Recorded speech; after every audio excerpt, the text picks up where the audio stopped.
sagesse, amour, oui, Dieu est un Dieu puissant, car Dieu est un Dieu puissant, il règne de son saint lieu avec sagesse, amour, oui, Dieu est un Dieu puissant, car Dieu est un Dieu puissant, il règne de son saint lieu avec sagesse, amour, oui, Dieu est un Dieu puissant, car Dieu est un Dieu puissant, il règne de son saint lieu avec sagesse, amour, oui, Dieu est un Dieu puissant.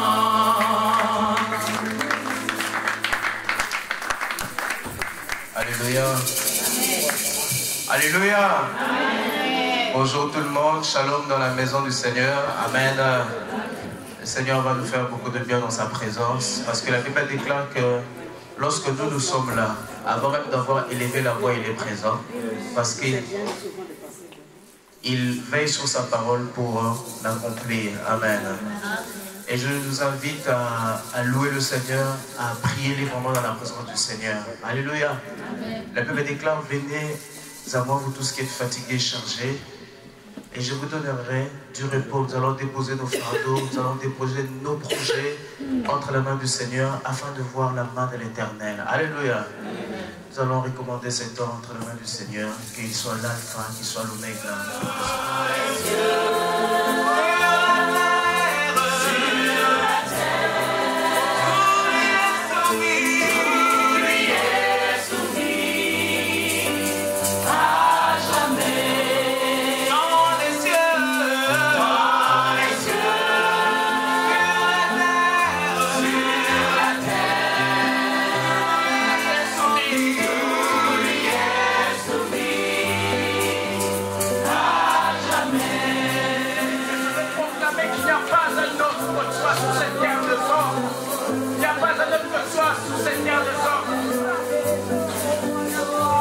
À toi la louange, à toi la gloire, à toi les acclamations ce matin dans ta présence. Tu es digne de louange, tu es digne de gloire. Oh Seigneur.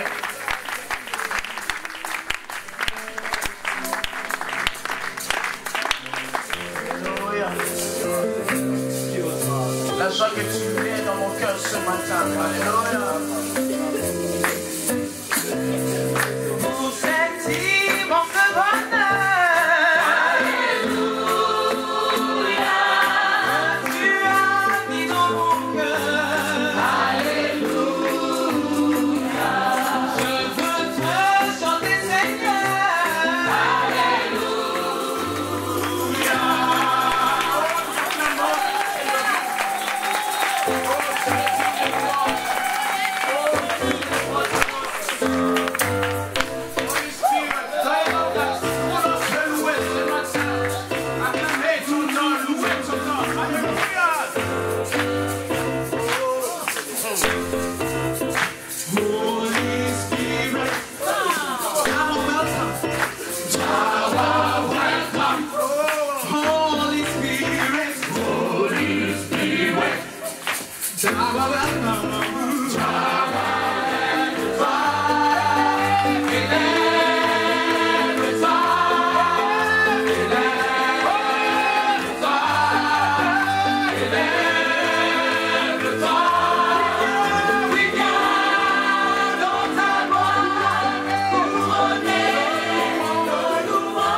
Jésus, je t'aime.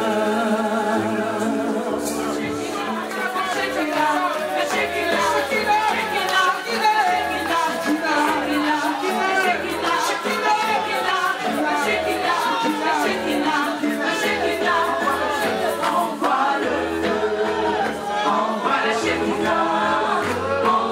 le feu, envoie le feu.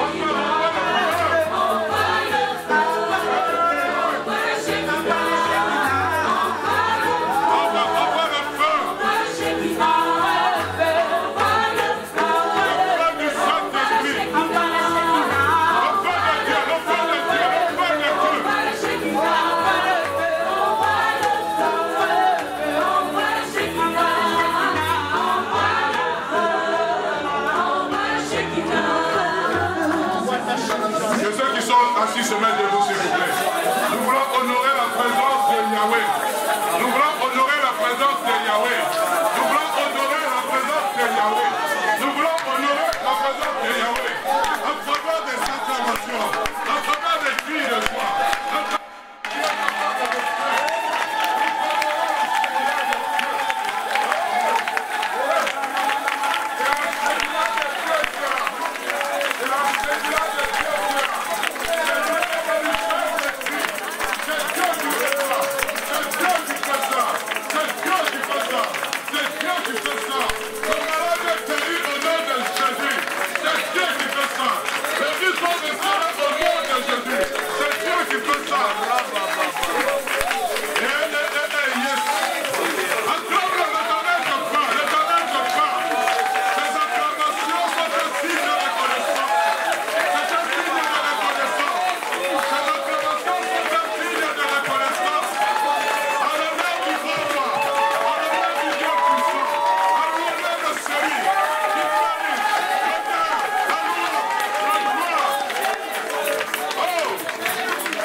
Aujourd'hui, c'est le dernier jour, le dernier dimanche du mois de février. Au mois de mars, l'Église est en train d'entrer dans une phase, dans un processus où, bien aimé, l'Éternel va commencer à essuyer les larmes de plusieurs. Où l'Éternel va commencer à relever plusieurs. L'Église va entrer dans sa 5e année. Et le Seigneur me dit cela en esprit. Lorsque les portes des cieux seront ouvertes pour ces 5 ans d'existence, après cela, il se passera des choses extraordinaires. Il y a des choses qui arriveront que vous n'allez pas comprendre. Il y a des choses que le Seigneur fera dans vos vies, dans cette église, que vous n'allez pas comprendre. Dieu est en train de préparer son église. Il est en train de préparer un peuple uni, un peuple saint, mis à part. Chen Daboro, ouvre tes mains, mon frère. Ouvre tes mains, ma soeur. Prépare-toi à recevoir ce que Dieu t'a promis. Prépare-toi à recevoir. Il y a des choses que Dieu a préparées. Seigneur, je suis en train de prier pour ton peuple qui vient en ce lieu. Je suis en train de prier pour ce peuple qui vient chaque dimanche, chaque vendredi, chaque fois qu'il y a l'opportunité d'être en ce lieu. Père, qu'ils ne puissent pas rater ce à quoi, Seigneur, tu leur as destiné. Seigneur, rien ni personne ne pourra arrêter ce que toi tu as dit. Amen. Si Dieu parle, qui pourra s'élever contre ce que Dieu a dit? Même le diable ne peut pas arrêter le processus. Oh, Seigneur, oh Dieu de gloire, je suis dans la joie. Parce que d'ici quelques semaines aussi, nous allons fêter la Pâque. Oh, c'était dans ce temps comme ceci que le diable est entré dans le cœur de Judas. Dans ce temps comme ceci que le diable est entré dans le cœur des principaux sacrificateurs. Dans ce temps comme ceci que le diable est en train de mettre sur pied comment tuer le maître. Mais il ne savait pas que sa mort allait amener la résurrection de plusieurs d'entre eux. Oh! J'aimerais dire à quelqu'un, ceux qui aiment mort n'est pas mort. Amen. Ceux qui semblent être tués dans ta vie n'est pas mort. Amen. Ça va ressusciter. Mais ça ressuscitera d'une autre manière. Avec un corps glorieux. Avec quelque chose d'autre. Laisse ça pourrir. Ceux qui tombent à terre vont pourrir. Et quand ça pourrit, ça portera plusieurs fruits. Je veux parler comme un prophétisant, Père, sur ton peuple. Je veux parler, Seigneur, comme ayant autorité sur ton peuple. Car, Seigneur, Dieu de gloire, c'est pour des temps comme ceci que tu nous as appelés. Ce n'est pas pour demain, c'est pour aujourd'hui, Père. Demain, tu vas susciter d'autres personnes. Demain, tu vas, Seigneur, amener d'autres personnes à prêcher ton évangile. Pendant que nous avons le souffle de vie, nous voulons parler de ta part. Ouais, nous, Seigneur, s'il te plaît, au nom de Jésus. Amen. Amen. Que le nom du Seigneur soit béni. Vous pouvez vous rasseoir et acclamer le Seigneur.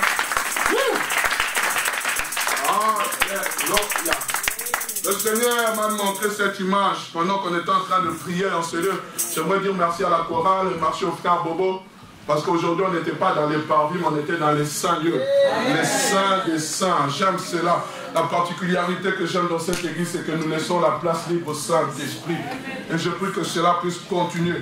Et le Seigneur m'a montré cette image pendant qu'on était en train de prier, que durant tout le mois de mars, que nous puissions entrer dans sa présence avec des acclamations, des louanges, avec l'honneur, bien-aimé, parce que Dieu va faire des grandes choses. Et pendant que j'étais en train de prier, je me suis dit, ça fait 5 ans bientôt, bien-aimé. J'étais en train de dire, Seigneur, au nom de Jésus, que le nom du Seigneur vous bénisse abondamment. Je suis content de vous revoir. Je vois certaines personnes qui viennent toujours au premier culte, les fidèles du premier, il y a aussi les fidèles du deuxième qui sont là. Est-ce que tu peux saluer ton voisin, saluer ta voisine, avec un large sourire, avec toutes vos dentitions? Amen. Papa Claude, je suis content de vous voir. Que le Seigneur vous bénisse abondamment. Mon frère Tony Kango, que Dieu vous bénisse. Papa Félix, que Dieu vous bénisse. Content de vous voir. Maman Rose, que Dieu vous bénisse. Maman Rose est pionnière. Ce sont les premières personnes avec lesquelles nous avons commencé l'église. Maman Rose, un travail vous attend dans cette église. Amen. Amen. Amen. Donc, les bancs là, vous les avez assez, vous êtes assez assises dessus. Donc maintenant, il faut vous engager quelque part. Amen. Que Dieu soit béni. Aujourd'hui, j'aimerais parler d'un thème. C'est toujours dans l'année de la publication. Et ce thème, j'avais mis le titre il y a 2 années. Ça, c'était, je pense, en 2014. J'avais seulement écrit le thème avec les passages, mais je n'avais pas abordé le sujet en conséquence. Et j'étais en train de prier, j'ai dit, Seigneur, donne-moi un message. Et en relisant maintenant, je suis tombé dessus. Et je crois que le Seigneur veut que nous parlions. Vous savez, quelquefois, Dieu peut vous donner une pensée que vous n'abordez pas. Et puis subitement, vous sentez que ça coule comme un fleuve d'eau. Et vous écrivez quelle est la pensée de Dieu. Amen. Priez pour nous qui prêchons l'évangile afin que nous puissions annoncer la parole de Dieu sans compromis, selon ce que le Seigneur nous dit. Amen. Le thème que nous allons aborder ce matin, c'est Daniel, un modèle d'intégrité. Daniel, un modèle d'intégrité.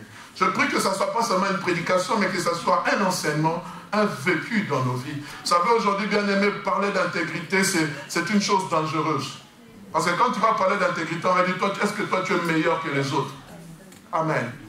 Et je prie vraiment que ce message soit à la hauteur et pour tout le monde, sans exception, en commençant par moi. Parce que je crois quelque part, après avoir marché durant quelques années avec le Seigneur, après avoir connu le Seigneur, surtout que l'Église est en train d'aller vers sa 5e année, il est temps quelquefois de s'arrêter, de penser de qu'est-ce que Dieu pense de moi. Amen. Comment Dieu m'évalue? Qu'est-ce que Dieu dit de moi? Est-ce que Dieu peut parler de moi comme il a parlé de Job devant le diable? Ce sont des grandes questions, quelquefois, en tant qu'enfants de Dieu, nous devons nous poser. C'est vrai, je prie, c'est vrai, je lis la parole de Dieu. C'est vrai que je m'efforce de faire tout ce qui est agréable devant Dieu. Mais est-ce que je suis là où Dieu veut que je sois? Amen. Nous sommes dans Daniel chapitre 1er, le verset 8 à 9, et puis nous lirons Daniel chapitre 6, verset 3 à 10.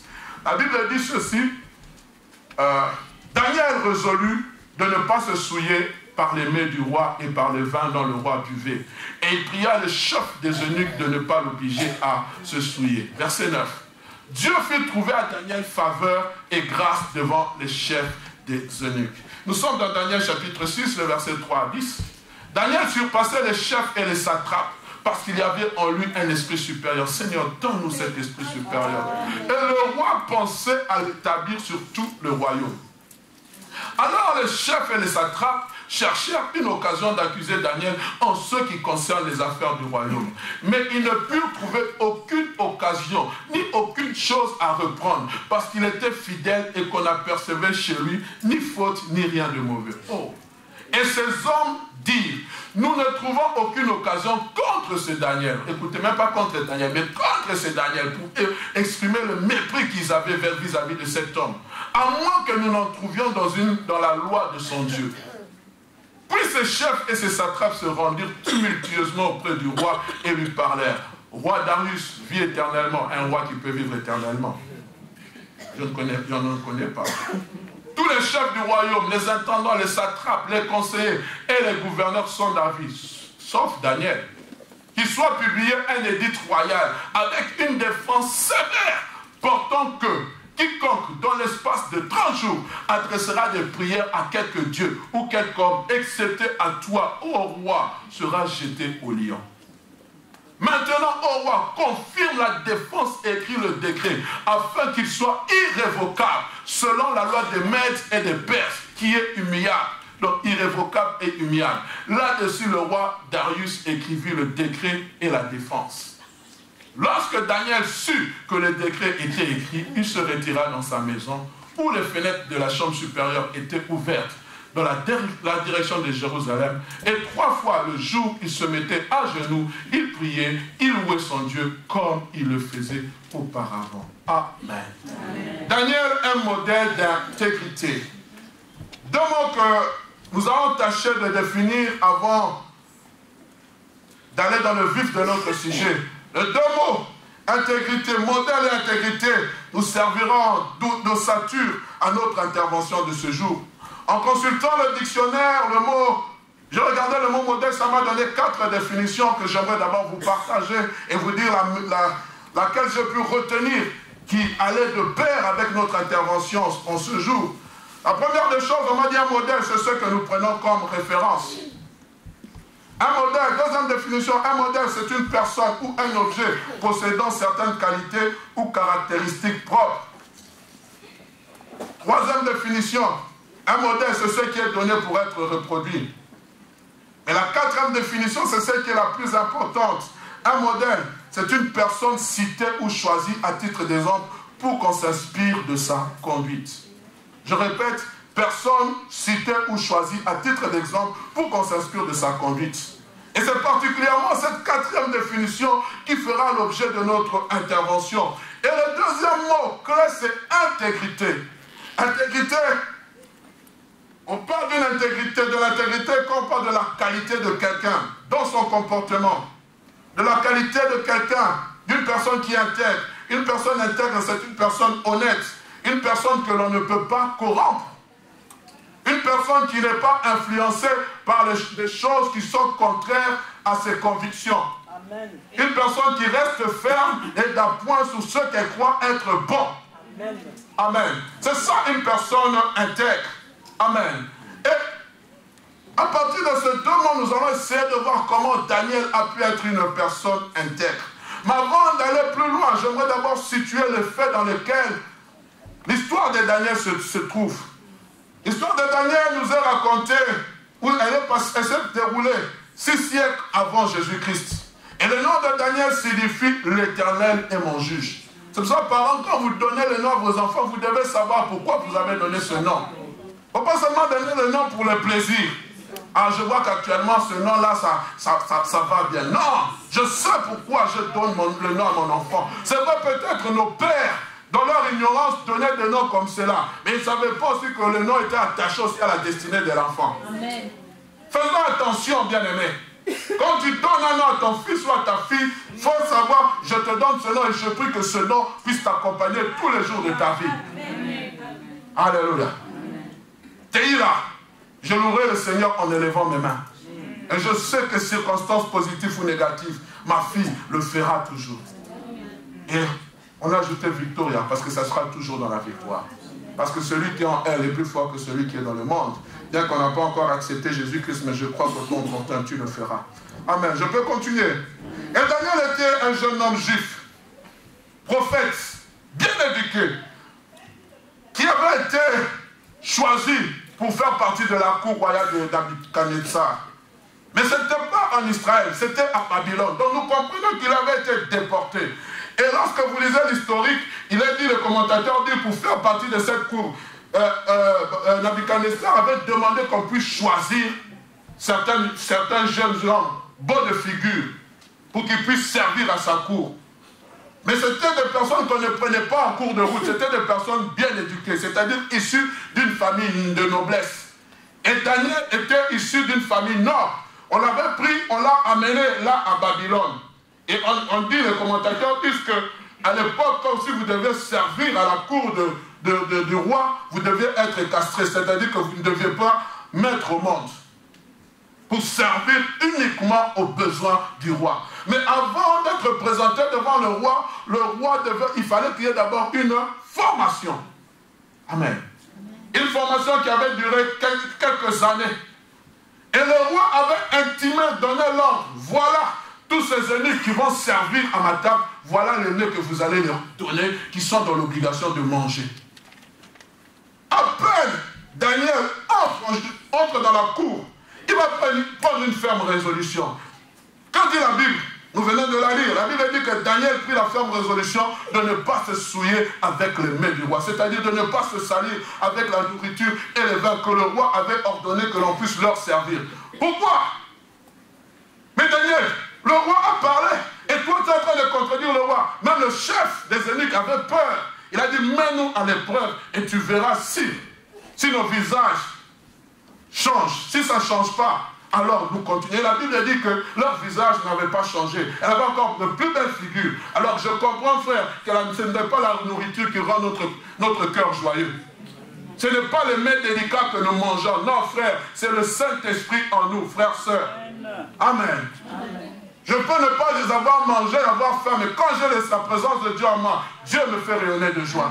Et surtout lorsque je sais que je suis avec Dieu. Et ce que j'aime bien aimé, Daniel va prendre une ferme résolution. Personne ne lui avait dit cela. Personne ne venait dire à Daniel que tu ne dois pas, tu dois éviter de te souiller avec les mains du roi. Mais lui-même, il avait une conscience pure. Il connaissait sa destinée. Il savait ce à quoi il était appelé. Il a dit, je ne peux pas me souiller avec les mains du roi. Frère, sœur, quand tu sais ce à quoi Dieu t'a appelé, il y a des choses que tu ne feras pas par conviction de toi interne.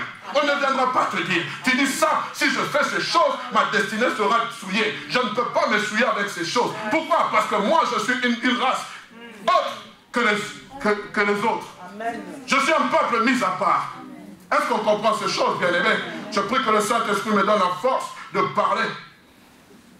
Comme je le disais, Daniel était conscient de deux choses. Non seulement de son appel, de sa destinée, mais aussi d'une troisième des choses, de la mission que Dieu lui avait confiée. Si Daniel s'était souillé, alors je pense que Daniel 9 n'allait pas exister. Il n'allait pas voir la vision. Il n'allait pas voir qu'il devait s'écrouler 70 semaines. Il n'allait pas comprendre le nombre des années. Il n'allait pas jeûner, chercher la face de Dieu. Il n'allait pas avoir des visions prophétiques. Frères, sœurs, faisons attention. Vous savez, le grand problème que nous avons aujourd'hui à l'église, c'est que nous regardons toujours au présent, au présent, au présent, au présent, au présent, au présent, au présent. Mais qu'est-ce que Dieu attend de moi pour mon lendemain? Il me réserve des grandes choses. Il attend de moi des grandes choses. Et si je ne fais pas attention, je passe à côté de ma destinée. Alléluia. Quelle était cette mission? Être son porte-parole, être son prophète. Bien qu'il était dans un pays étranger. Il n'était pas à Jérusalem, il n'était pas en Israël, il était à Babylone. Et à l'époque, Babylone était une ville remplie d'idolâtrie. C'était une ville remplie de péchés. C'était une ville, bien aimé, où il y avait beaucoup de dieux. Mais Daniel, eux, ils servaient le Dieu vivant. Il avait pris une ferme résolution. Frères, sœurs, nous sommes des étrangers ici-bas sur terre. Nous sommes passagers. Que dit le livre de 1 Pierre chapitre 2 verset 11? Bien-aimés, je vous exhorte comme des étrangers voyageant sur terre à vous abstenir des convoitises charnelles qui font la guerre de l'âme. Daniel savait que s'il mangeait ses mains, son cœur allait s'attrister. Ça allait être une guerre de l'âme. Nous devons nous abstenir de tout ce qui fait la guerre de l'âme. Est-ce que nous comprenons ces choses, bien-aimés? C'est par là que commence l'intégrité.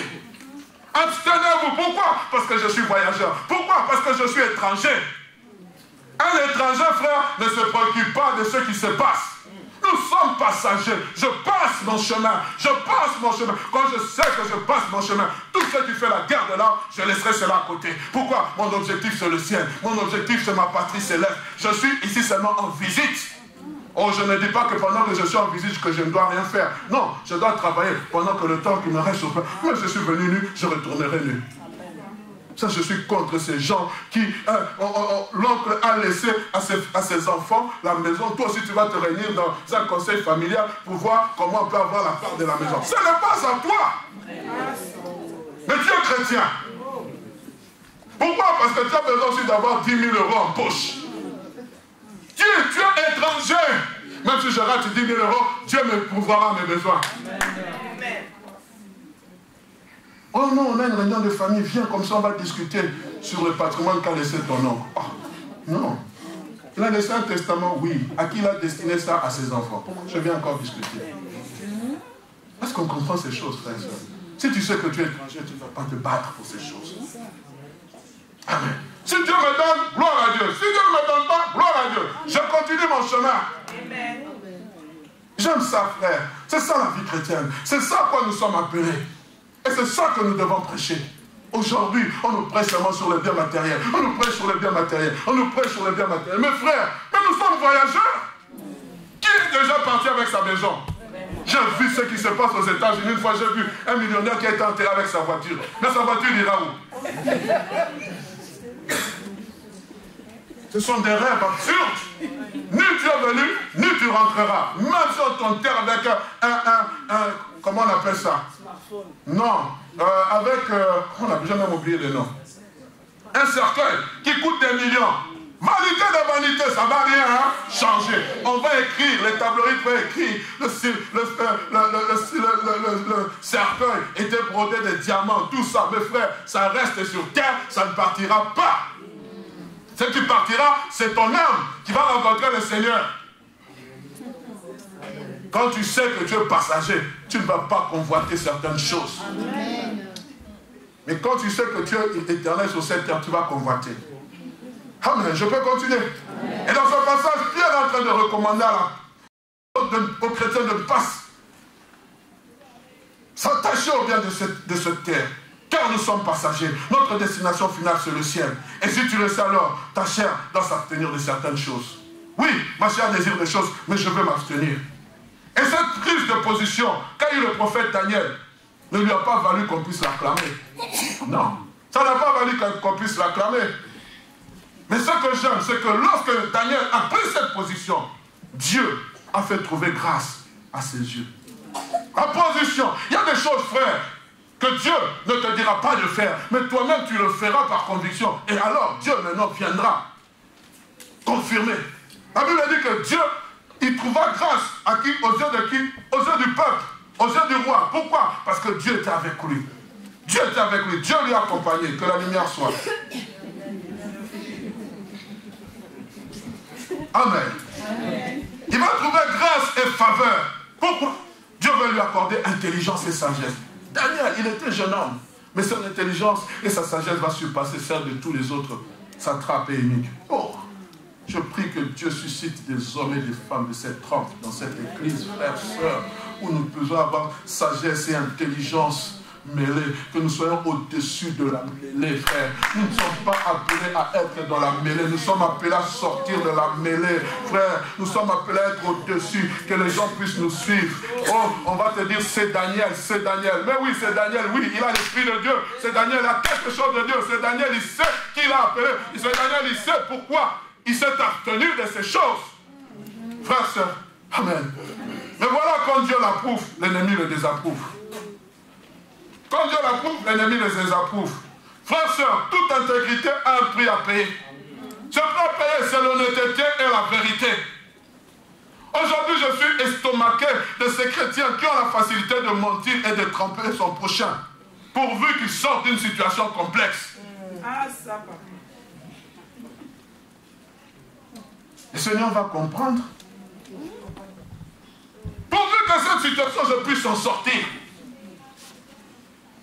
Et nous venons dimanche à l'église, nous levons nos mains vers le ciel. Mentir pour recevoir un gars malhonnête. Aujourd'hui, c'est une remise en question. Je m'adresse à tout le monde, même à moi-même. C'est vrai que les salaires ne permettent pas d'avoir des choses qui coûtent cher. Mais pourvu que je puisse avoir un bac-chiche de 200 €, je suis prêt à mentir, je suis prêt à faire des choses. Mais écoutez la définition qu'on a donnée à Daniel. On a cherché à l'attraper dans les choses d'histoire du roi, on n'a pas trouvé. Ce n'est pas que Daniel a dit, c'est qu'eux-mêmes, ceux qui se sont ligués contre lui sont allés inspecter. Ils ont pris les livres des comptes, de rois. Ils ont commencé à fouiller. Ce jour-là, on a versé 2000 euros. Qu'est-ce qu'il a fait de ces 2000 euros? Comptabilité saine, transparente. Oh. Ce jour-là, le roi a demandé telle chose. Qu'est-ce qu'on a cherché? Frère, vous savez, quand on veut vous attraper, quand on parle de cette histoire, c'est-à-dire qu'ils ont cherché minutieusement tout. Ils ont fouillé depuis que Daniel a été nommé à ce poste. Jusque-là, on a cherché, on n'a rien trouvé. Même pas une aiguille dans une botte de foin. Les amis, où sont passés ces chrétiens aujourd'hui? Vous savez ce que j'aime dans nos pays, dans les pays aux États-Unis? Tu veux devenir président. On commence à fouiller ton passé. Et on va fouiller ton passé. Même l'histoire que tu avais fait quand tu étais jeune homme, tu n'avais aucune ambition politique, on va la faire ressortir. Ça, dommage que ça ne se passe pas dans notre pays. Sinon, il y en aura des gens qui aujourd'hui voudraient dire que je suis président à vie, mais on vient faire sortir seulement, tu vois si c'est ce que tu as fait. Je suis fatigué de ces gens qui détournent de l'argent et on les acclame. Non frère, ça c'est le monde à l'envers. C'est le monde à l'envers. Je peux continuer? Je disais bien aimé, des chrétiens qui aiment dribbler, pourvu qu'on gagne. Oh non, ici ça ne se passe pas, ici tout le monde est saint. Tout le monde est saint. Amen. Des chrétiens qui frottent dans le métro. Ah oui, il y en a. Oh, vous savez, une fois je suis monté dans le métro, je ne sais pas si on avait écrit frauder c'est voler. Et mon cœur a battu. Pouf. Ah oui. Parce que voler c'est un péché. Mais je ne sais plus si on met ça dans le métro belge encore. À l'époque je suis monté, on a écrit frauder c'est voler. Frère, faisons le pied jusqu'à destination, on n'a pas d'argent. C'est ça l'intégrité. Je manque un euro, je n'en ai pas, je ne peux pas. Je fais le pied, Seigneur, je loue ton nom, je vais à destination, j'arrive. Je fais un aller-retour. Frauder, c'est voler. Parce que le jour où on va t'attraper, vous vous imaginez quand les agents de sécurité arrivent, on sait que tu es frère ou sœur à la banque, on sait que tu as une responsabilité à la banque. On te met sur la liste des gens et tu es là. Les amis, on parle de l'intégrité. On parle de l'intégrité. Amen. Mais ce que nous ignorons, bien aimés, c'est que tout le monde nous voit. Daniel a été vu, on l'a inspecté, on n'a rien trouvé. Pourquoi? Parce qu'il devait devenir premier ministre du royaume. On a cherché on l'a traqué de toutes sortes. Mais Daniel était un modèle d'intégrité. Daniel était un modèle de probité morale. Daniel était un gestionnaire sans faute. Sans faute. Proverbe chapitre 16, verset 7 dit, quand l'Éternel approuve les voies d'un homme, il dispose favorablement à son égard, même de ses ennemis. Oh frère, oui, oui, mes ennemis m'attaquent, mes ennemis veulent me faire du mal, mais je sais que je suis avec Dieu. Et j'aime le nom de Daniel, l'Éternel est mon juge. Donc c'est Dieu qui va me juger d'après les actes que j'aurai posés. Amen. Pourquoi parler d'intégrité dans ce temps-ci? Je vais vous donner 4 réponses rapidement. La première réponse, c'est parce que car la qualité d'homme intègre devient rare, même dans l'église. La qualité d'homme intègre devient rare, même dans l'église. Excusez-moi de le dire, frères, sœurs. Aujourd'hui, je m'adresse à tout le monde. Je m'adresse à tout le monde. Pourquoi faire que nous puissions prendre conscience que nous sommes dans un temps de la fin. Nous sommes dans un temps, frères, sœurs, où le diable est en train de nous faire miroiter qu'on est bien. Non, frère. La Bible dit, j'en parlerai plus tard. Dieu viendra prendre une église sans tache ni ride. Mais cette église non sans tache ni ride, c'est une église intègre. La qualité des hommes, frères, sœurs, l'une des premières actions du diable, c'est le mensonge. Christ décrit le diable dans Jean chapitre 8. Il dit, il est menteur et le père du mensonge. Comment moi, je m'appelle enfant de Dieu, je peux mentir? Donc je ne suis pas de Dieu, je suis du diable. Parce que mon père, c'est la vérité. Si je sais que je suis de Dieu, je dois dire la vérité. Comment moi, je peux mentir et je suis à l'aise quand je mens?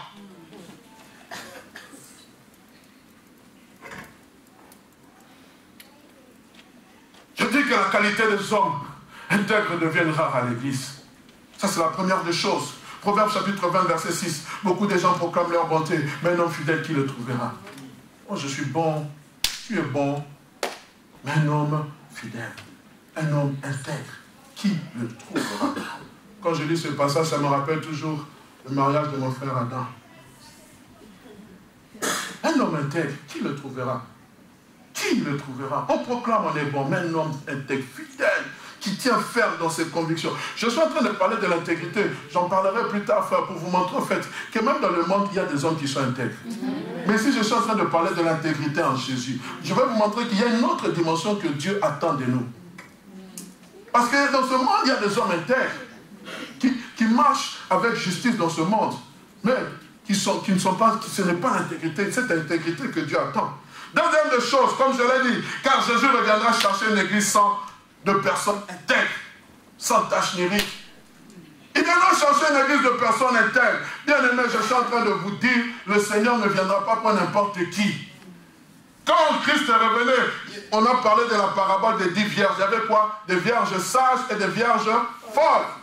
Et qui sont partis? Les vierges sages. Mais tout le monde était préparé au retour de Christ. Sauf que les vierges folles avaient oublié de prendre l'huile. Lui, ce n'est pas seulement le symbole du Saint-Esprit, mais lui aussi, c'est le symbole de l'intégrité. On doit se préparer tous les jours. Non, après, je vais demander pardon. C'est devenu toucher, jouer. Mais vous savez, frère, quelquefois, quand tu montes, tu dois aussi aller réparer le tort que tu as fait. Regardez comment il s'appelle. Celui qui est descendu de là, c'est Zachée. Quand Christ est entré dans sa maison, qu'est-ce qu'il a dit? Je restitue tout ce que j'ai pris. Et qu'est-ce que Christ va dire à la fin? Le salut est entré dans ta maison. Toi, si tu es un fils, il y a des choses, frère, pour lesquelles il faut restituer. Et vous vous étonnez que vos vies ne vont pas de l'avant. Mais tu as fait le pleur de quelqu'un. Parlons de ces choses. Tu es peut-être converti. Mais dans le monde, tu as eu à faire des choses bizarres. À détourner l'argent de quelqu'un qui devait faire quelque chose, qui a commencé à pleurer.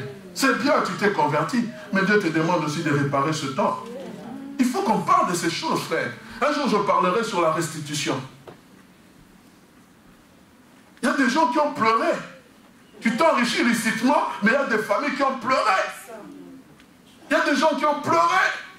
Et tu te donnes que rien ne va dans ma vie, rien ne va dans ma vie. Mais oui, tu as fait le malheur de quelque chose. Dieu te demande seulement d'aller demander pardon.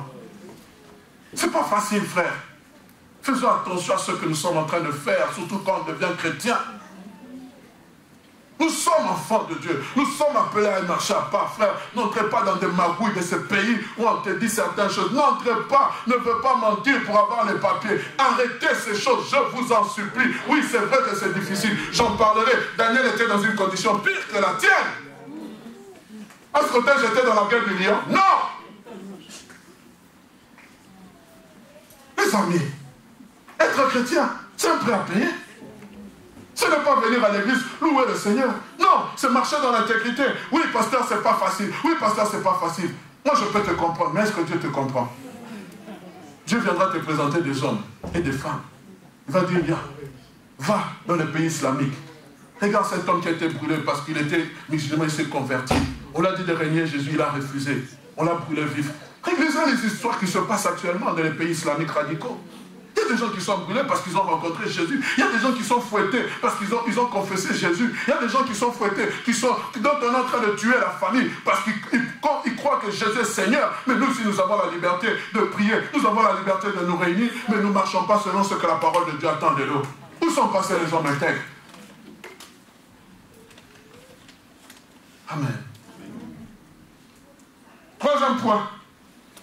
Car l'intégrité est un style de Dieu, plutôt un style de vie, voulu de Dieu pour nos vies et dont nous nous efforçons à appliquer. L'intégrité est un style de vie, frère, voulu de Dieu pour nos vies et dont nous devons nous efforcer à appliquer. J'aime Jésus-Christ. Il se lève devant les pharisiens, devant le peuple. Dans Jean chapitre 8, verset 46, il dit, « Qui de vous me convaincra des péchés ?» Frère, nous devons arriver à ce point-là. Ce n'est pas l'orgueil.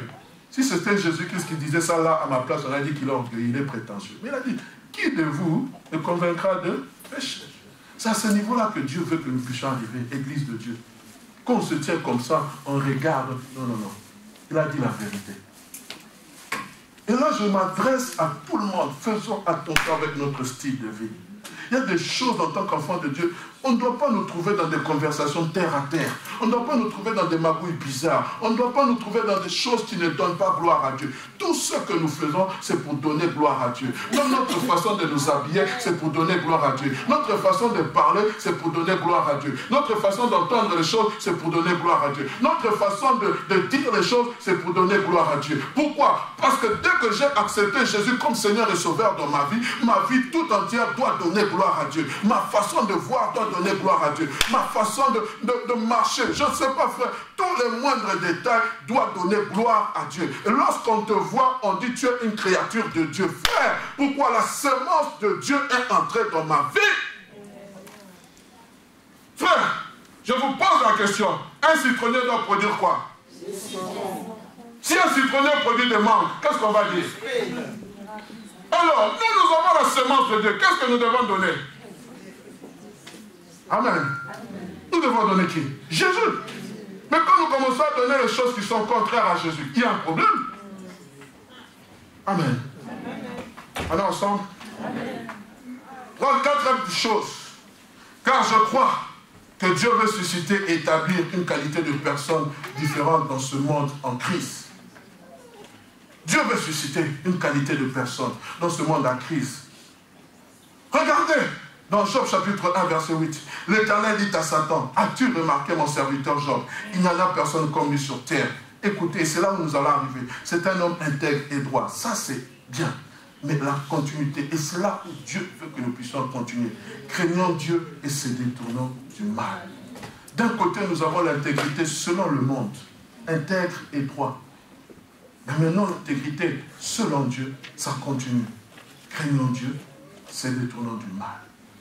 Tu comprends ça?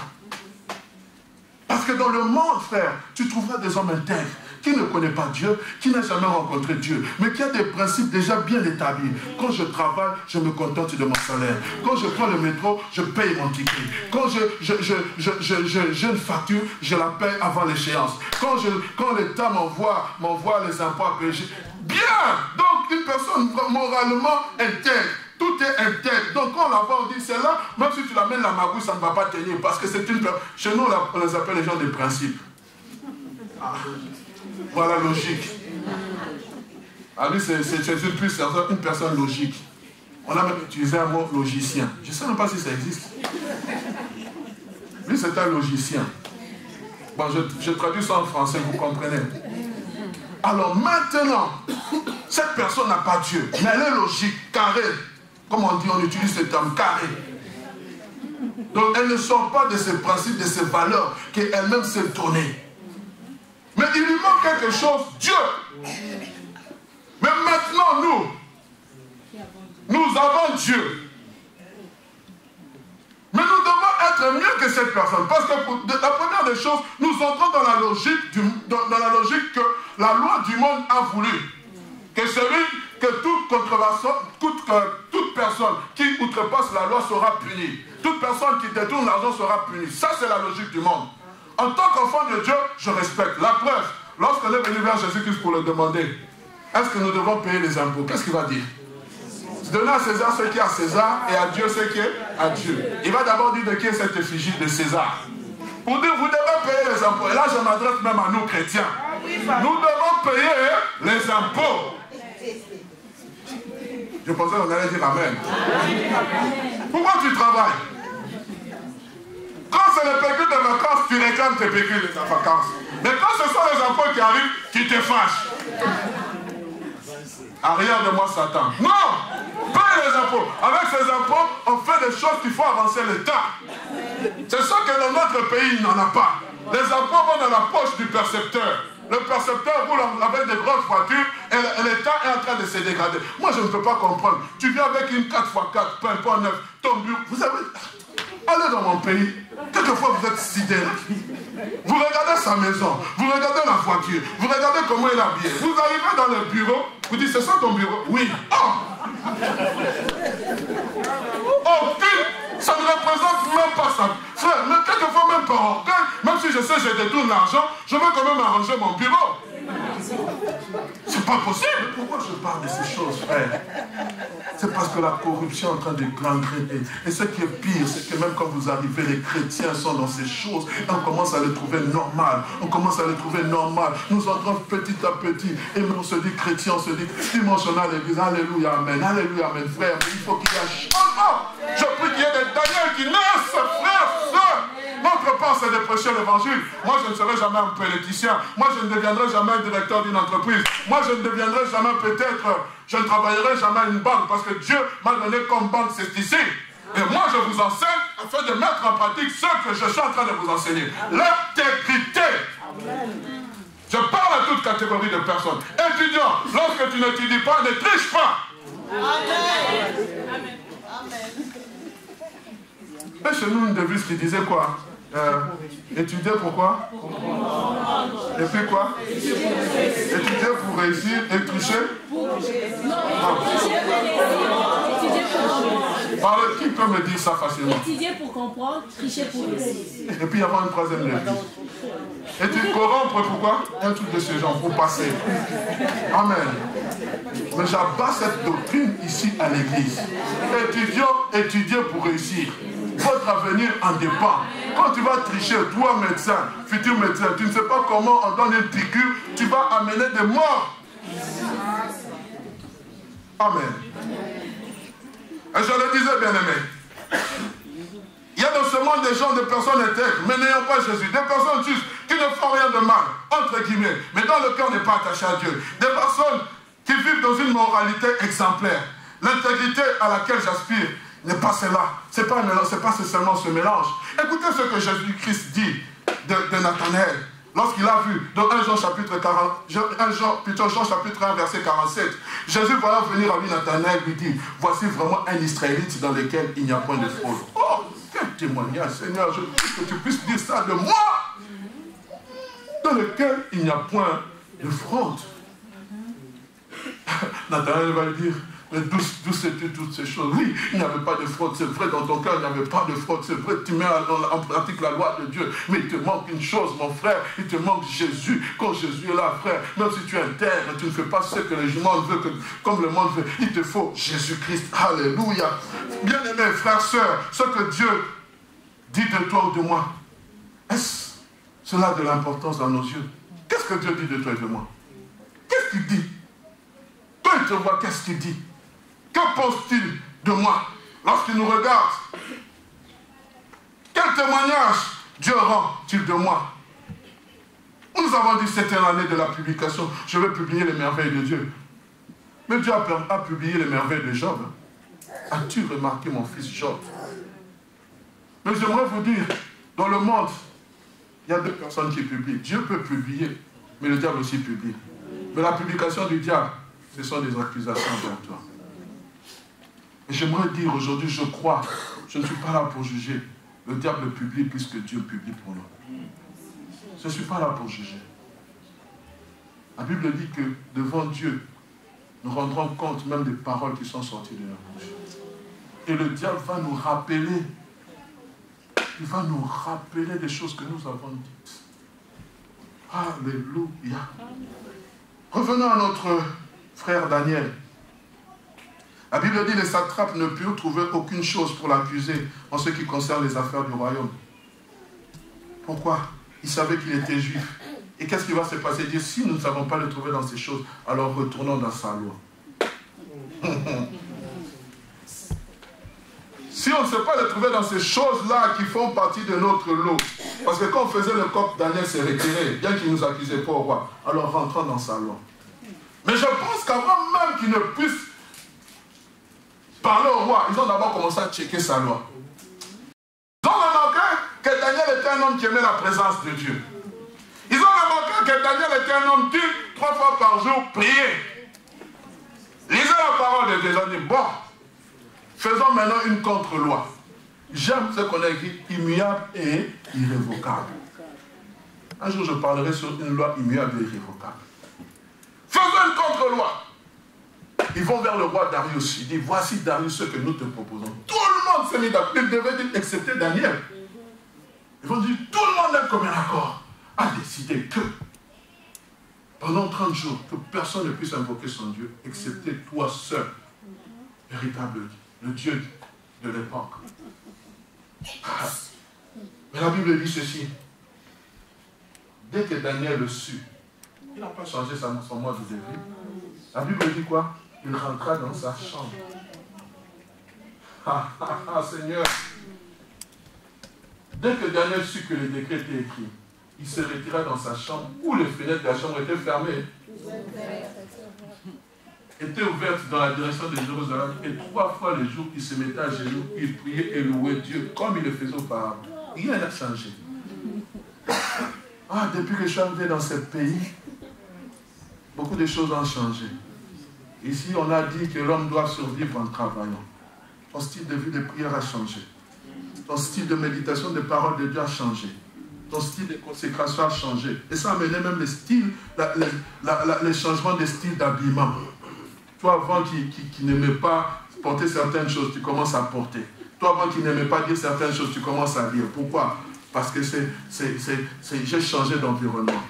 Mais mon Dieu n'a pas changé d'environnement. Mon Dieu reste le même.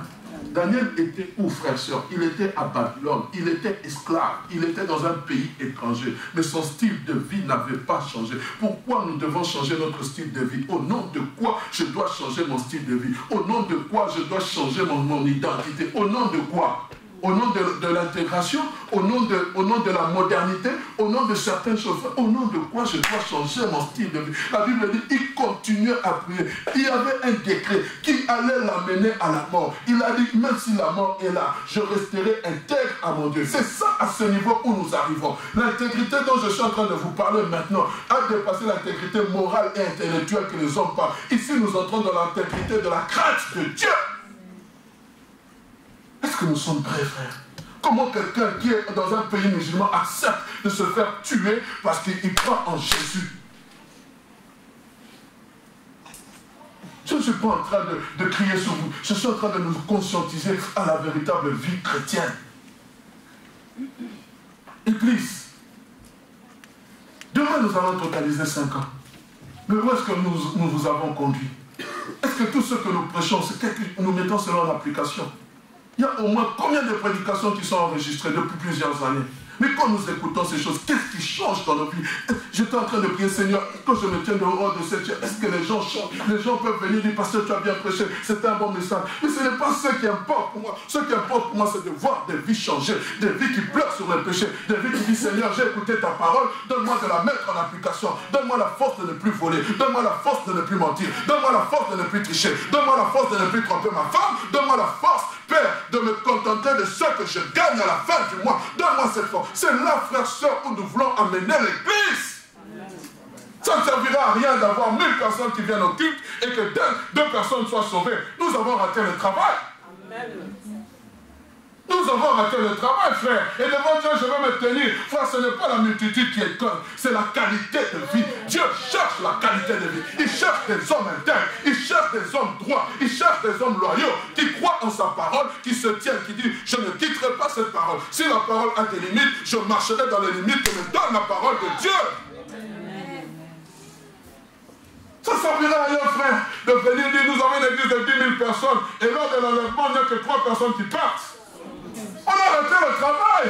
On va totaliser 5 ans, c'est vrai. Mais combien de gens ont pleuré sur leur péché? Combien d'hommes se sont convertis? Combien de gens ont abandonné le péché? Je ne sais pas, c'est pas moi de juger. Mais Dieu voit ces choses. Et moi, je suis en train de pleurer. Moi, je suis en train de crier. Sommes-nous intègres? Daniel n'a pas renié Jésus. Il n'a pas renié son Dieu. Parce qu'on a donné une loi. Oui, il pouvait trembler. Il dit, Seigneur, tu comprends ces choses. Seigneur, il faut me comprendre. Je suis en perdition. Non. Oui, je connais, je sais que je vais mourir. Mais Seigneur, je vais mourir pour une juste cause. Parce que tu es mon Dieu, tu es mon juge. C'est toi qui vas me juger. Faut-il craindre les hommes ou faut-il craindre Dieu? Seigneur, donne-nous, s'il te plaît, de comprendre. Il va continuer à prier 3 fois. Ah oui, lorsque je venais, je mangeais une fois la journée. Mais si je mange quand j'en ai envie. Et Seigneur, cela ne va pas m'empêcher de prier comme je prie avant. Là où je venais, il fallait intercéder pour avoir les transports. Il suffit que j'en dise, ça vient dans 15 minutes. Seigneur, je vais toujours continuer à te louer. Et là même, tu me facilites quand j'entre dans le métro, j'ouvre la parole de Dieu, je la lis calmement. Parce que là-bas, on ne me pousse pas, je suis à l'aise, je lis. Si le monde peut lire les livres dans les métros, pourquoi il ne peut pas lire les livres de la Bible? Ou les livres chrétiens? D'où je venais, il y avait ceci. Mais aujourd'hui, tu m'as donné cette facilité. Pourquoi je vais abandonner Jésus? Alléluia. En toute occasion, favorable ou pas, je ne cherche pas des faux fuyants. Je ne cherche pas des faux fuyants. Dieu, tu dois me comprendre. Les réalités sont différentes. Non, j'aimerais te dire, Dieu ne te comprendra pas. Seigneur, je ferme la fenêtre parce que quand je vais prier, on va dire, toi tu pries. J'aurai honte. Non, je laisse la fenêtre ouverte. Même si les satrapes me voient, je suis chrétien. Oui, c'est vrai, je vais m'adapter. Peut-être là-bas, dans mon pays, je criais. Mais cette fois-ci, je vais dosser ma voix. Je ne vais pas crier. Mais cela ne va pas m'empêcher de chercher Dieu. Oh, pasteur, à 4 h du matin, il fait froid. Il faut rester sous la couette. Frère, mets-toi à genoux, mets la couette. Prie. Ton bonheur en dépend. Demande que Dieu a un plan merveilleux pour toi. Le diable aussi a un plan. Je n'allais dire merveilleux. Ce n'est pas merveilleux. Mauvais pour toi. Seigneur, comprends-moi. Comprends-moi.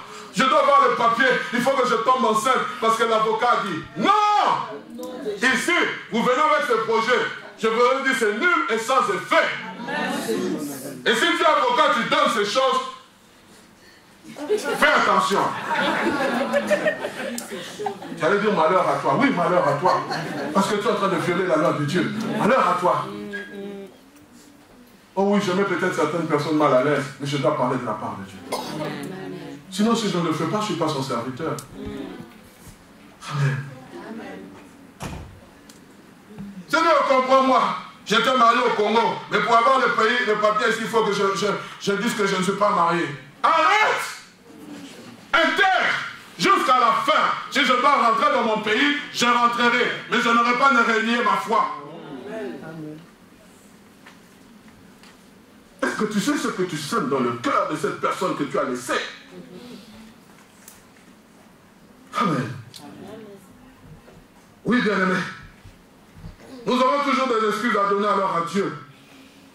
Mais alors Dieu viendra te présenter Daniel. Nous aurons toujours des excuses à donner à Dieu. Alors Dieu viendra te présenter Job. Nous aurons toujours des excuses à donner à Dieu. Alors Dieu viendra te présenter ce frère qui est en Corée du Nord, qui a été décapité parce qu'il a cru en Jésus. Nous aurons toujours, je suis en train de vous dire, il y aura toujours des excuses. On va toujours expliquer. Dieu comprend-moi. Mais j'aimerais te dire ceci, Dieu ne te comprendra pas. Pourquoi? Parce qu'il y a des gens avant toi qui ont dû subir ce que tu as subi. Ils ont préféré la mort aux guerres malhonnêtes. Il va te dire, tu pouvais supporter la gueule des lions, toi. Tu pourras parler. Il va te montrer Shadrach, Meshach et Abednego, devant lesquels on a dit, vous devez fléchir les genoux. Ils ont dit, niet. Vous dites niet au roi. Alors, que va-t-il se passer? On va chauffer la fournaise ardente 7 fois plus fort. Et la Bible dit, allez lire cette histoire, que les gars qui ont chauffé la fournaise ardente, quand ils se sont approchés pour jeter les hommes, ils sont morts. Mais j'aime ce que Shadrach, Meshach et Abednego diront. Dans Daniel chapitre 3, verset 17. Voici notre Dieu que nous servons peut nous délivrer de la fournaise ardente. Tu as un Dieu qui peut te délivrer de la fournaise ardente. Et même s'il ne le fait pas, il nous délivrera de ta main en roi. Le Dieu que nous servons, il peut. Et même s'il ne le fait pas, il est souverain. Mais il peut. Nous chantons que mon Dieu est puissant. Il peut, il peut. Frère, pourquoi il peut seulement faire dans un domaine, il ne peut pas faire dans l'autre? Pourquoi il peut faire dans un domaine, il ne peut pas faire dans l'autre? Pourquoi nous limitons Dieu? Pourquoi, frère? Il est capable. Et je te dis, quand on va te jeter dans la fournaise ardente, on va voir un 4e homme apparaître. On va voir quelqu'un. On va dire, mais celui-là est différent. Celui-là est différent. On va voir quelqu'un à côté de toi. Pourquoi? Celui qui est en moi est plus fort que celui qui est dans le monde. Pendant qu'on était en train de chauffer la fournaise ardente, Jésus-Christ est apparu. Il a amené une climatisation spirituelle. Je suis en train de dire à quelqu'un, on va chauffer, Jésus-Christ va refroidir. Et le refroidissement de Jésus sera supérieur au chauffage qu'on va amener dans ta vie. Oh bien-aimé, c'est là l'intégrité. C'est ça que Dieu attend de nous. Oh. Tu vas dire, mais Seigneur, ça fait partie de l'Ancien Testament. Alors parlons de Jésus. Il est venu dans ce monde avec intégrité. On a aussi cherché à l'accuser concernant certaines choses, jusqu'à ce qu'on a mis devant lui des faux témoins. Mais son intégrité l'a mené à la croix. Son intégrité l'a mené à la croix, frère, soeur. L'a mené à la croix pour mourir. Même si l'intégrité doit m'amener à la mort, Seigneur, garde-moi. Garde-moi, Seigneur. Je n'ai pas envie de rater ce grand rendez-vous avec toi parce que j'ai renié ton nom. Dieu est capable, bien-aimé, de fermer la gueule des lions. Quand le roi Darius est venu le lendemain derrière, il dit, Dieu a envoyé son ange pour fermer la gueule des lions. Il a envoyé son ange. Je prie que Dieu envoie son ange pour fermer la gueule des lions qui veulent te dévorer. Amen. Mais avant de clore mon message, pour filer déjà temps, j'aimerais dire ceci. Ce qui a poussé Daniel à rester constant et ferme dans sa foi, ce n'est pas parce que seulement il avait seulement une ferme conviction, mais c'est aussi parce qu'il s'appuyait sur la prière que Salomon avait faite à Dieu lors de la dédicace du temple. Lorsque vous regardez dans 1 Roi chapitre 8, versets 46 à 48, est-ce qu'on peut mettre ça? 1 Roi chapitre 8, versets 44 à 46, 46 à 48 plutôt. Mon frère, rapidement, avant que nous puissions clôturer. Voilà la prière de Salomon. Quand ils pécheront contre toi, il n'y a point d'homme qui ne pêche. Quand tu seras irrité contre eux et que tu les livreras à l'ennemi, qui les amènera captifs dans un pays ennemi, lointain ou rapproché? Verset 47. S'ils rentrent en eux-mêmes dans le pays où ils seront captifs, s'ils reviennent à toi et t'adressent des supplications dans le pays de ceux qui les ont amenés et qui disent, nous avons péché et nous avons commis des iniquités, nous avons fait du mal. Verset 48. Écoutez, s'ils reviennent à toi de tout leur cœur, de toute leur âme, dans le pays de leurs ennemis qui les ont amenés captifs, si tu adresses, écoutez, des prières, les regards quoi? Tournés vers leur pays que tu as donné à leur père, vers la ville que tu as choisie et vers la maison que j'ai bâtie. C'est pour ça que Daniel, lorsqu'il a prié, ses regards continuent à être tournés vers Jérusalem, parce qu'il s'était appuyé sur cette promesse. Je suis en train de dire à quelqu'un, la persécution sera là, les temps difficiles seront là, bien aimé, mais quand tu connais ce que la parole de Dieu dit, alors tu vas la traverser et tu vas demeurer intègre. Que le Seigneur vous bénisse, qu'il vous bénisse abondamment.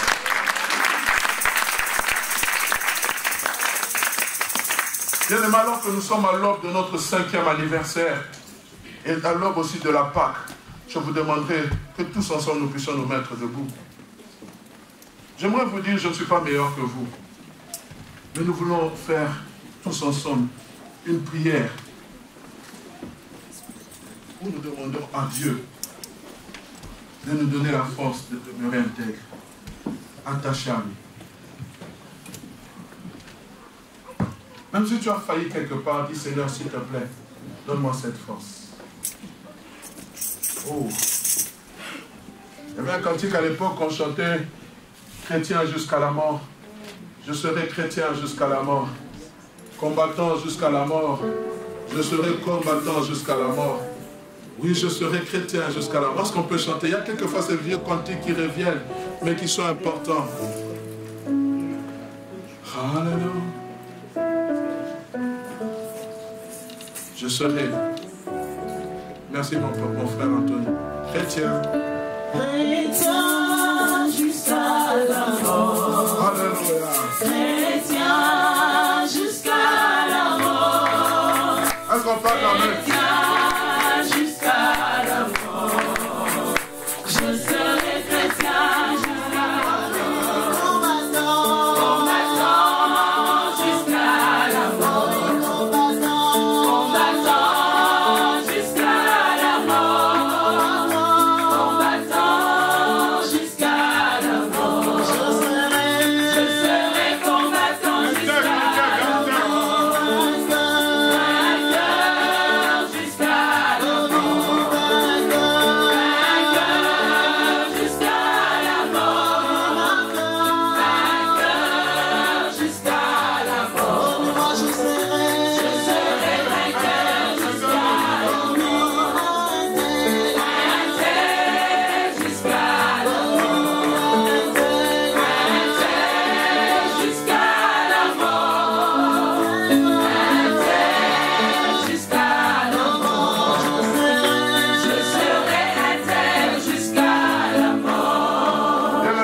peut faire cette prière ensemble. C'est une prière, bien aimée, seulement où nous voulons demeurer dans la présence de Dieu. Une prière où nous voulons encore nous conscientiser. Aujourd'hui, je ne veux pas lancer la balle à quelqu'un. Et il y a un moment dans sa vie, il s'est rendu compte, il a dit, je ne suis pas meilleur que mes pères. Je n'aimerais pas vous dire que l'homme qui se tient devant vous est meilleur que vous. Mais l'homme qui se tient devant vous cherche à être meilleur. Et je pense que c'est le désir de Dieu pour nos vies. Vous allez répéter juste après moi cette prière. Seigneur Jésus, me voici devant toi, tel que je suis, avec mes faiblesses, avec mes incapacités. Je viens devant toi, afin de déverser mes faiblesses devant toi, afin de déposer les incapacités, et de prendre au pied de la croix la force nécessaire, l'intelligence nécessaire, la sagesse nécessaire, et me communique le Saint-Esprit pour continuer cette marche. Crée en moi le vouloir et le faire. Crée en moi la différence.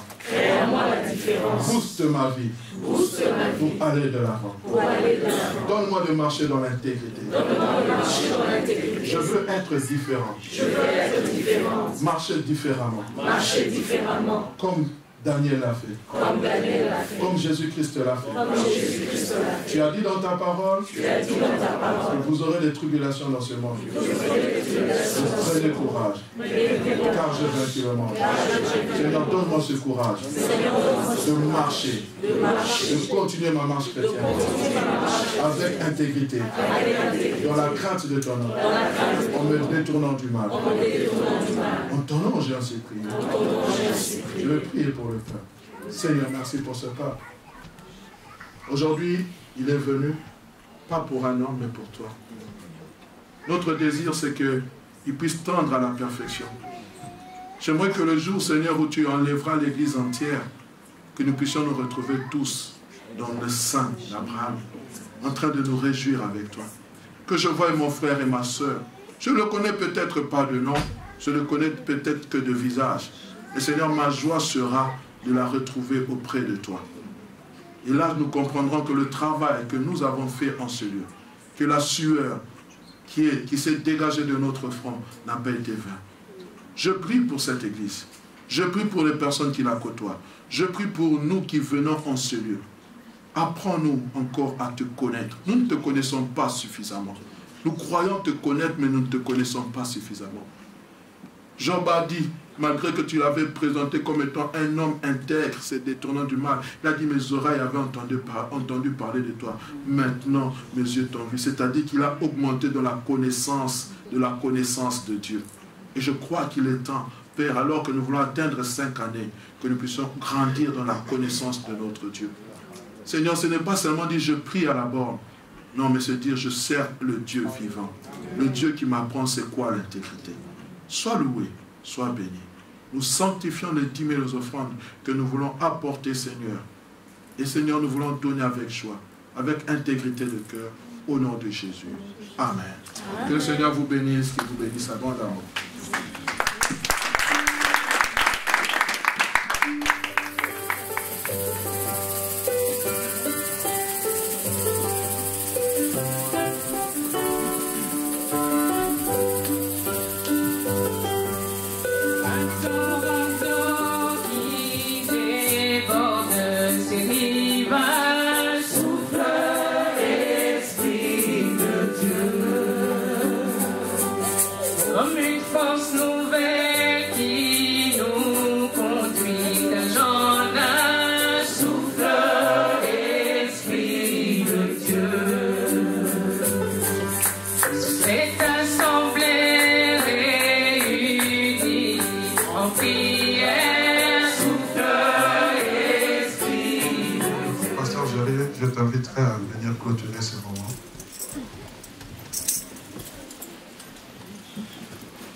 Nous sommes tellement contents pour cet après-midi.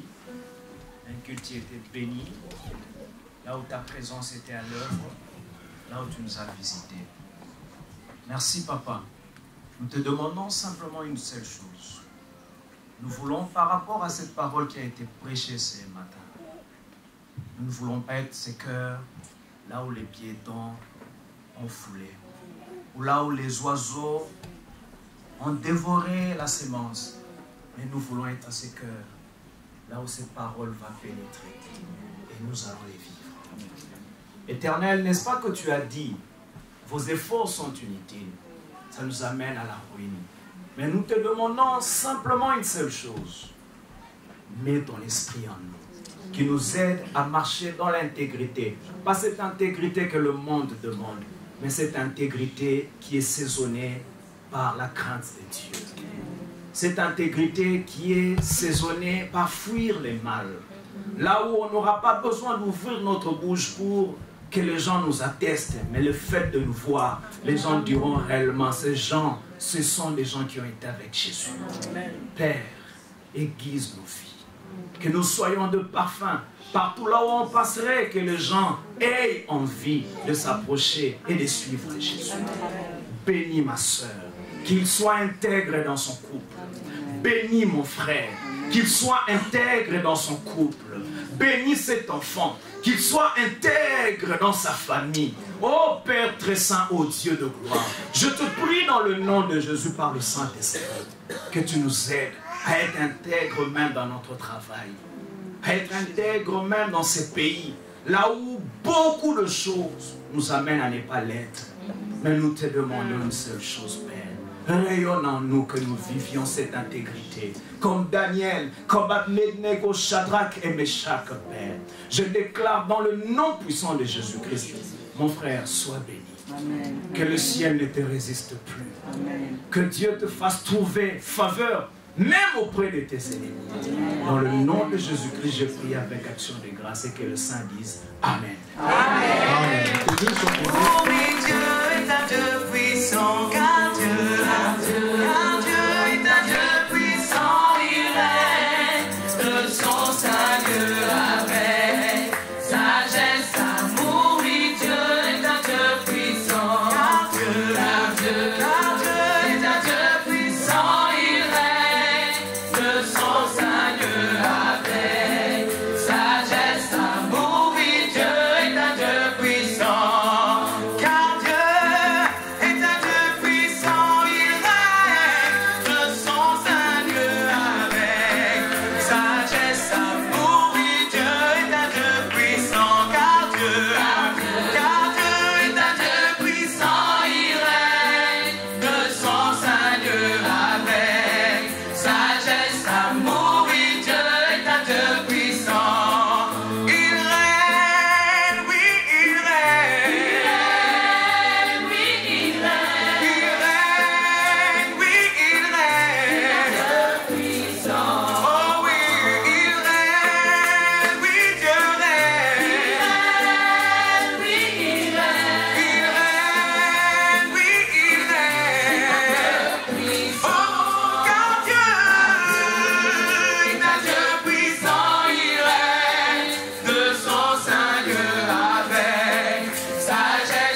Dans le ciel, sur la terre, et tout est soumis au Dieu.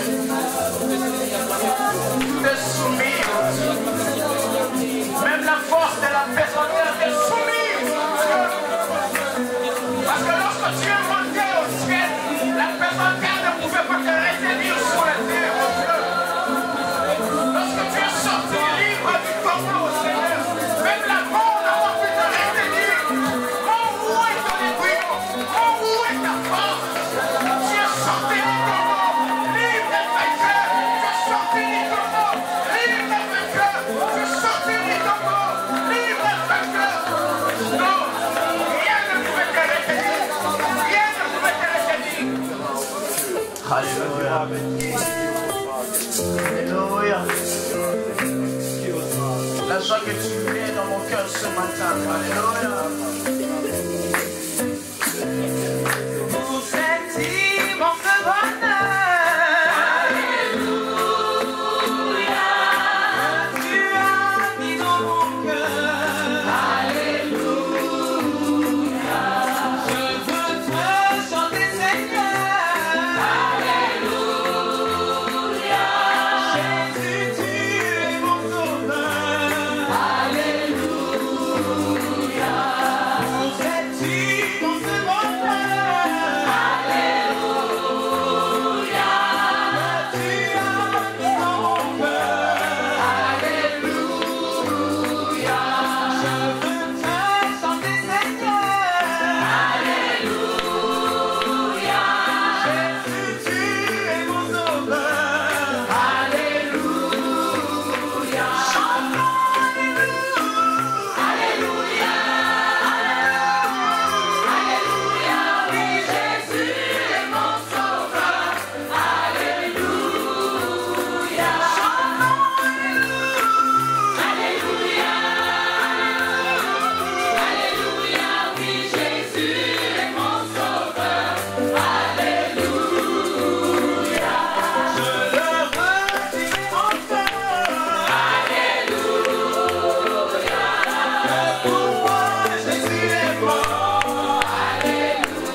You're welcome. Power, welcome. Whoa, whoa, whoa, whoa.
qu'à toi.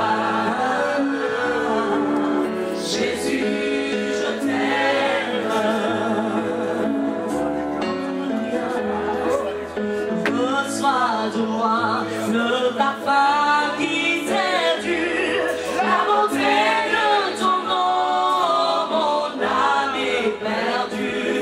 Je veux n'être qu'à toi. Jésus, je t'aime. Reçois le peu que je trouve à donner, tout l'amour que mes yeux n'ont pas su te montrer. Je veux n'être qu'à toi. Jésus, je t'aime.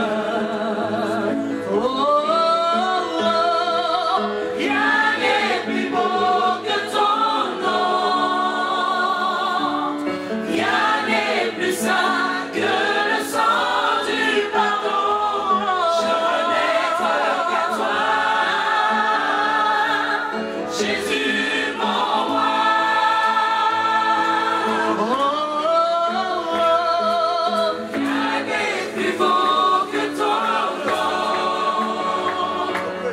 Rien n'est plus saint que le sang du pardon. Je veux n'être qu'à toi. Jésus, mon roi.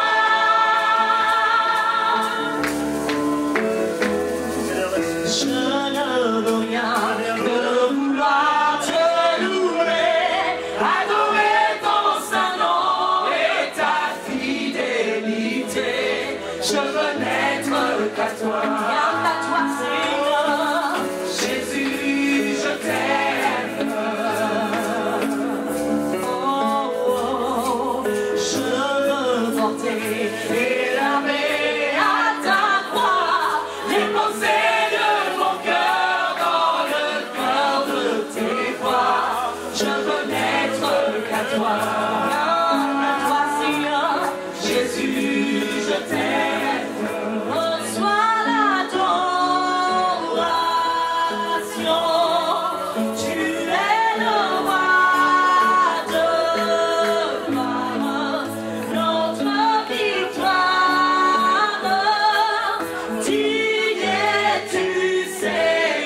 Shekinah, je la vois enseigner, je la vois, la Shekinah, elle avance, enseigne comme la nuée, enseigne, elle te touche, elle te change, elle te transforme, reçois-la, oh oui, je la veux, je la veux, oh oui, je la veux, je la veux, oh oui, je la veux, je la veux, oh oui, je la veux, je la veux, oh oui, je la veux, je la veux, oh oui, je la veux, je la veux, oh oui, je la veux, je la veux, oh oui, je la veux, je la veux, la Shekinah, la Shekinah, la Shekinah, la Shekinah, la Shekinah, la Shekinah, la Shekinah, la Shekinah, la Shekinah, la Shekinah,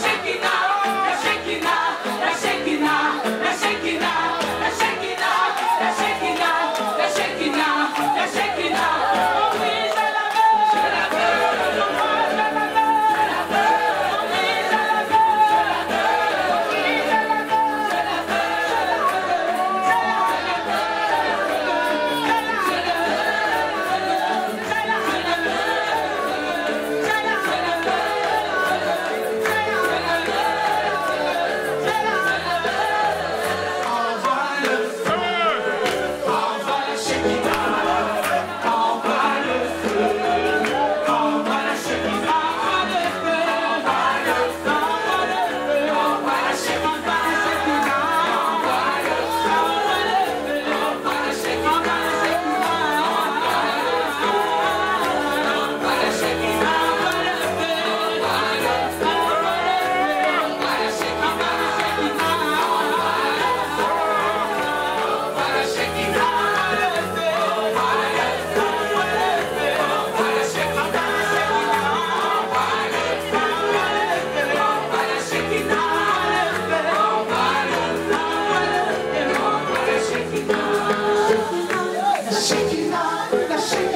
la